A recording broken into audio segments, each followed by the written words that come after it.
Yes. Do one thing. That is to make each one of them something that is to that is. Better basketball player. How do you become better basketball player? By, number one, executing and learning the fundamentals of basketball. Hopefully, this week, you all have learned the basic fundamentals such as jump stop, crossover dribbles, reverse pivots, blocking out, shooting, passing, moving on offense, 9 and weed, 9 and post-on defense, all those things. Those are basic terminologies of basketball. And if you all can do those things, you all are going to be good basketball players. What is this? What is this? You're not paying attention? Okay. As I was saying, you can do all those things. You can be a good basketball player. Guess what? Nobody can do all those things at your age. When I was your age, started playing basketball in the backyard, under conditions not as conducive as these that you're playing. Foul mats, backboards, good coaches, lots of basketball. I mean, you get great conditions. I'm talking about a makeshift basketball so slick that it felt like someone had taken a knife and stripped it like you do the tape, taking all the little grip parts off. My basketball rim, I can remember being a rim of a bicycle. Poles taken out, nailed up to a pole. So those are the conditions in which I had to learn how to play basketball. Playing basketball on a dirt court, when it's kind of slanted like this, when all 10 guys try to get down on the low side and shoot. Because it made it more difficult to get up on the high side. Those were the conditions I played in. So consider yourself very lucky. Have an opportunity to come to a basketball camp and be instructed by good coaches. Consider yourself lucky.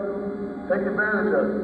When you come over here each day, and you learn from the time that you walk in the door to the time that you go home.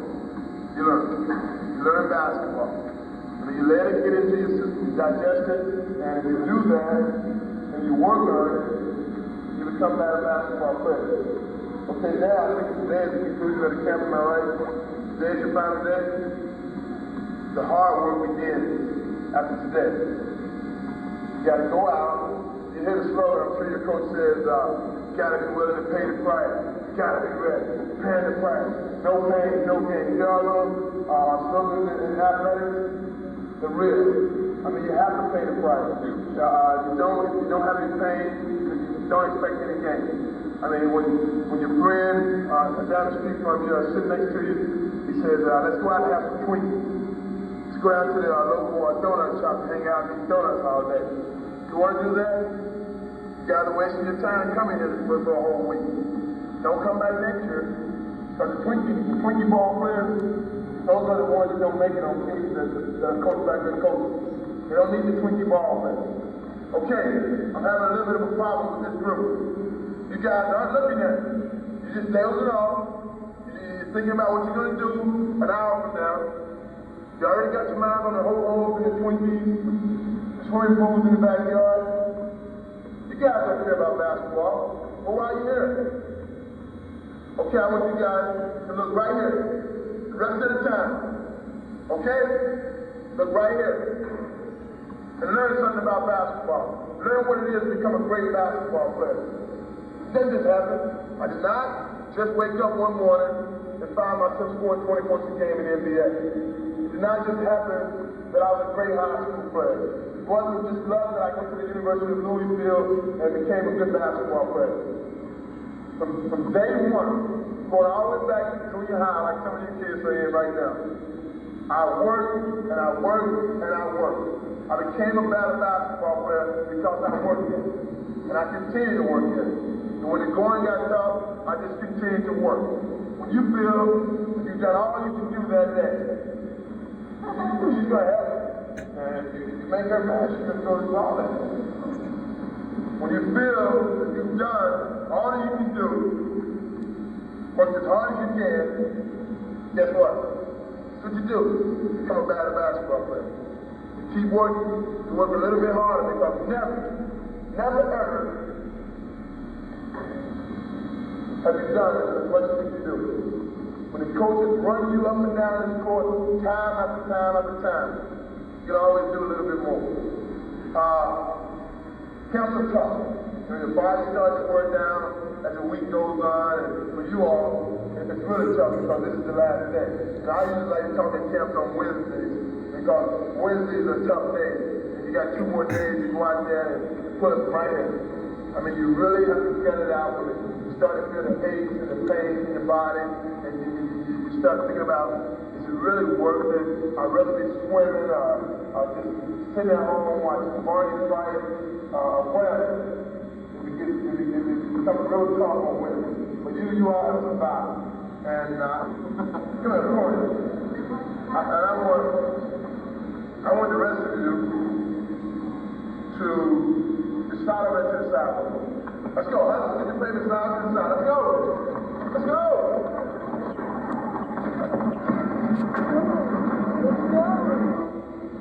Clap and cheer for these guys right here. Charles Jones. Start calling their names. Fire them up. Come on, man.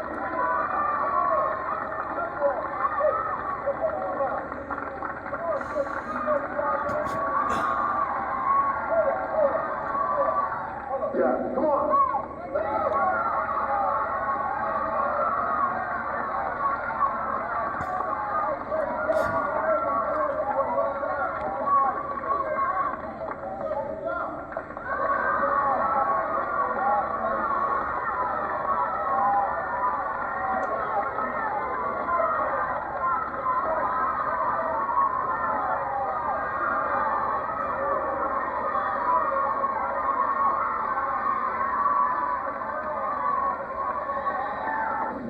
No matter how tired, still more. These people just told us how tired they were. See, foot speed, they demonstrated getting down there court and back. I mean, you can always get more. Don't forget that. When you feel like you're tired, give yourself some more time. Work through it. Just don't give up. The moment you feel tired, crack, fall asleep, take it easy. Moment. Always got to be willing to go that extra mile. That's part of playing fun. You have soda machine around here, soda coach? I want these 4 guys to soda. Give them a hand.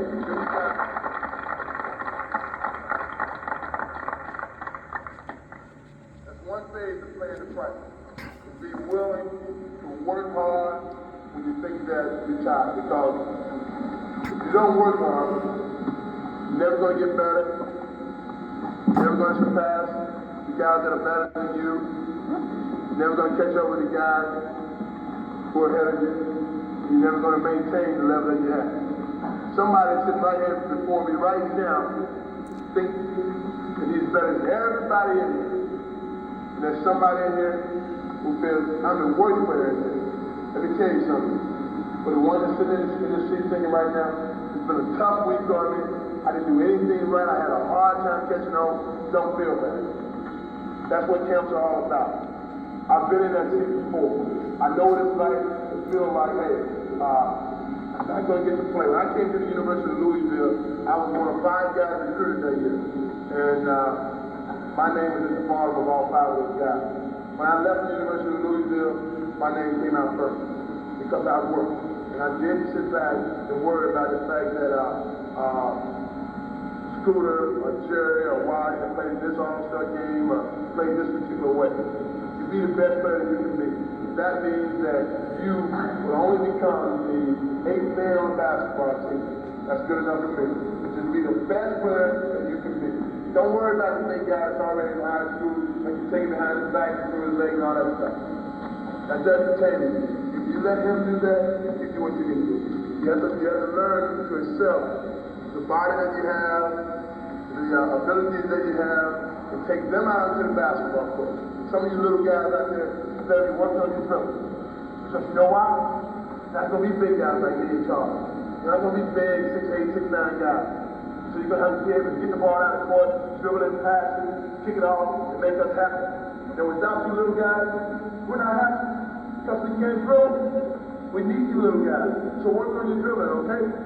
You big guys down there, think you're going to be big guys, but y'all are going to probably end up about 2 inches shorter than I am, which makes you about 6'4". So what do you better do?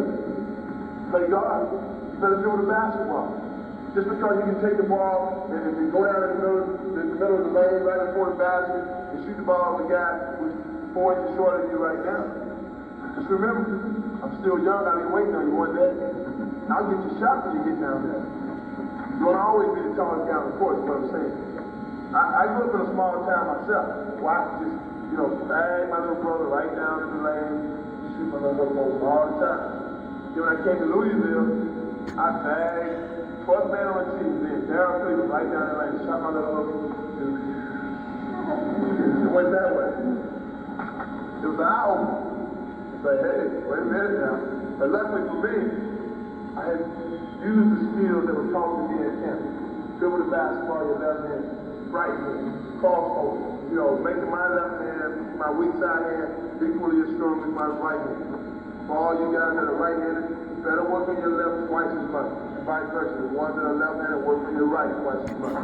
And because there will become a time in your basketball career whether you go no further than CYO league, church league, or junior high, wherever you may go, you're going to need it. You're going to need it. Are you still with me? Are you? Yeah. You're going to need those skills to lead at some level. Paying the price for me to be the best basketball player that I can be has been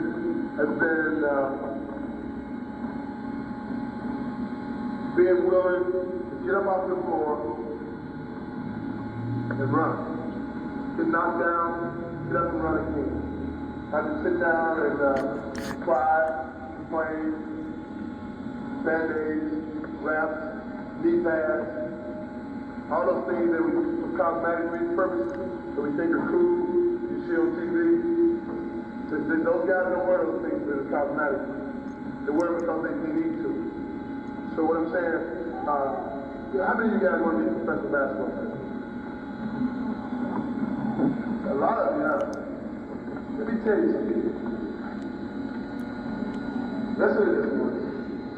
3 knee surgeries. 3. This is me. 3 knee surgeries on the left knee.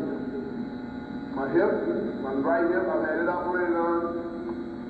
I've had my pinky finger operated on, this one. I had this eye operated on twice. I've had good-looking nostril here operated on. I guess I've had it broken 3-4 times. And I still managed to look pretty good then. That's about 7 surgeries and 3 broken noses over the last 11 years.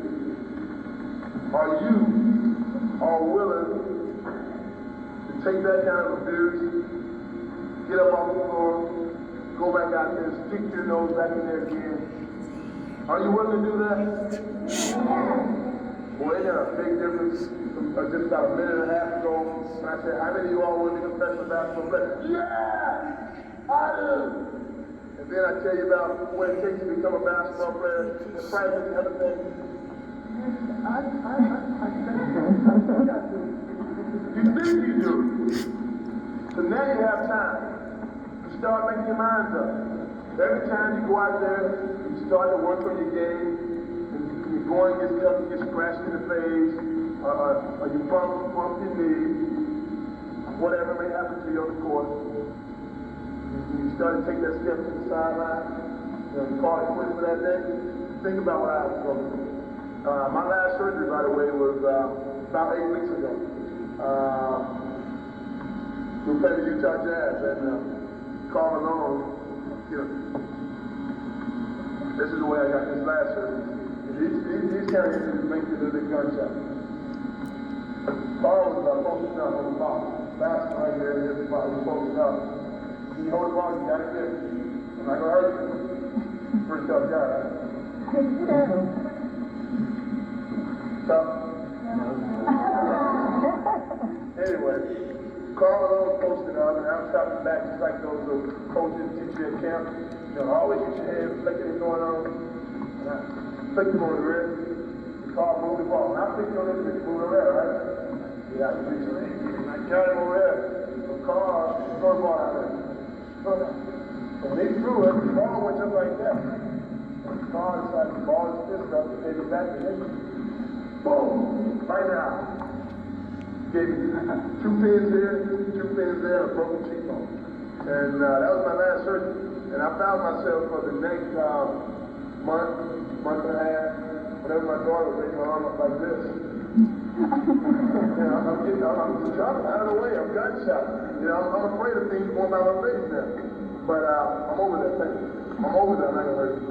I'm over that already. And I'm back to putting my nose in there. I'm mixing it up. I mean, Carl Malone next year, that same exact situation will happen. He will post up on the left box over here, and I will have to track down. And I'm going to do it. I am going to do it. Because that's what it takes, you know, to be a great basketball player. You can't shy away from it. You got to stare, pay attention. You got to stare that contact in the face, and be willing to get in there and away. If you do that, you guys, get that in girls, get that attitude. I'm going to pay the price. I'm going to be the best that I can be. I'm going to be a great rebounder. I don't have the ability to throw it in over, but I can stop you. I can play defense. Playing defense, play it right here. You got that heart to go out there and do that. Hold that ball. You got the heart to go out there and do that. And you little guys, work on your dribbling, your passing, use your feet as you pass, do all the things that they teach you in this camp. These shooters, cheat shoot, pass every day and then like I do, to make these little guys happy. Keep doing all that. You know what? That's gonna make Coach very happy. You guys are gonna win championships. That's how the Lakers win championships. They win championships by doing all those things. Michael Cooper, what does he do? Plays defense. You know anything about Michael Cooper? Number one reason he gets off that bench and going to the game is to stop him. When he gets to the game Sunday, he'll be going in to guard Billy Jones.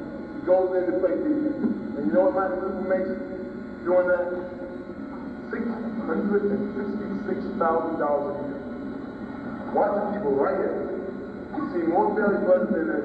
I mean, I tell you, the guy, when he's done, will still see belly buttons. Because he doesn't take his eye. I mean, you know, that's what they used to tell me when I was growing up. My coach said, you watch the belly button. If you got guys around me that can give you this, they can't take you nowhere without taking the belly button. And that's what Cooper does. He's a great defensive basketball player. And he gets paid rather well for doing that. Charles Jones, you know why he's in the NBA? I always kid Charles, especially when he goes with me on these trips. I was just speaking at camp 2 days ago. Charles is going to come down. He likes me to take it. Charles, are you listening to me? We don't want Charles to get out here and start demonstrating shoes. Believe me. Because you know the hard hat you wear when you're working in the danger zone, the nails are flying, the hard hat, that's what we wear when Charles works in the shoe. That's what we wear. But Charles has been in the NBA for 3 years now, 4 years, whatever. He's getting old, he's starting to catch up with me. And he's going to be in there for about 10 more years. Why? He rebounds, and he rebounds. He goes after the basketball. He does not care that he never gets a shot. Because he knows what God has given him. The ability to be a great rebounder and defend. Are you paying attention? Are you listening to me? I keep asking you guys, are you listening? Because some of you, I mean, I see it all in your face. That creamy stuff that comes out inside of the queen. I mean, I know where you're at. It's Friday afternoon, and you've been over there spending your time all week long. I know where you want to go. But just bear with me just a little bit longer. That's what he does. He does what he can do. And I want you to understand that. We're all of you aren't going to be great scorers. You aren't going to be rebounders or ball handlers. But everybody in here sitting before me right now,